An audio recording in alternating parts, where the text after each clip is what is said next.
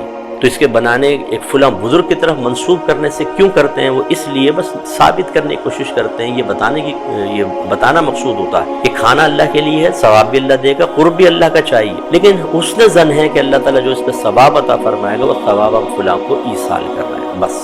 اب بعض کہتے ہیں کہ جی آپ نے نیاز پر چونکہ کہا یہ غوث پاک کی نیاز، یہ خواجہ صاحب کی نیاز، غیر اللہ کا نام لے لیا تو شرک ہو گیا۔ اگر صرف کھانے کے اوپر غیر اللہ کا نام لینے سے کھانا خراب ہو جاتا اور شرک ثابت ہوتا، میں دائرہ در میں رہ کے پوچھتا ہوں، آپ کہتے ہیں کس چیز کا کھانا ہے؟ بولتے ہیں جی شادی کا کھانا ہے۔ یہ کون سا کھانا ہے جی؟ ولیمے کا کھانا ہے۔ یہ کون سا کھانا ہے؟ عقیقے کا کھانا ہے۔ یہ کون سا کھانا ہے؟ یہ قربانی کا کھانا ہے، یہ فلاں بچے کی سالگرہ کا کھانا ہے۔ اب عقیقہ، قربانی، سالگرہ، شادی، ولیمہ، کیا یہ خدا ہیں؟ معاذ اللہ نہیں، غیر اللہ ہے نا، تو کھانے پہ غیر اللہ کا نام لیا، غلط ہو گیا۔ یہ سب خراب ہو جانا چاہیے تھا، حرام ہو جانا چاہیے تھا، تو اس میں شرک کہاں سے ثابت ہو جائے؟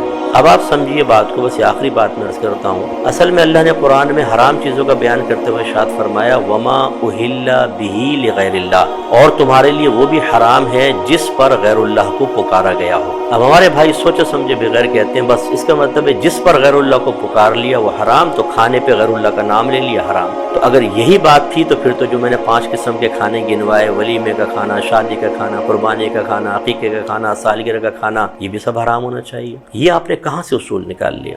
اور پھر یہاں تو یہ ہے کہ جس پر غیر اللہ کا نام لیا، پھر کھانا ہی کیوں؟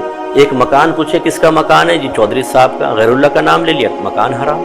یہ کس کی بیوی ہے؟ جی شاہد صاحب کی بیوی ہے، اس عورت پہ غیر اللہ کا نام لے لیا، یہ بیوی حرام۔ ہر چیز حرام ہو جانی چاہیے۔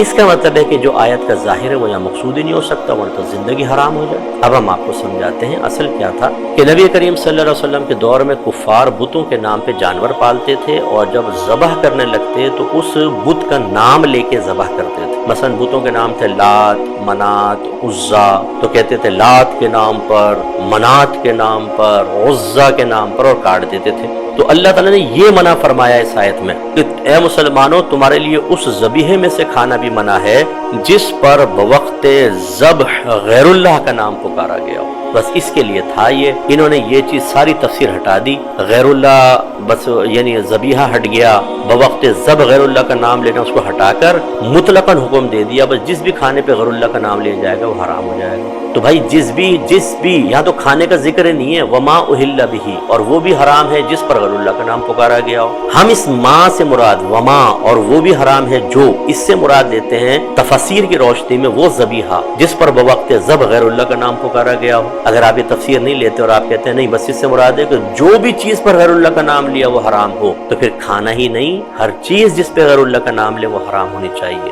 جواب آپ دے دیں پھر اس کا کہ نہیں آپ غلط کہہ رہے ہیں، کھانا یہ حرام ہوگا اور نیاز ہی حرام ہوگی، باقی ولیمے کے کھانے پہ ولیمے کا نام لے حرام نہیں ہوگا۔ وجہ فرق بتائیں۔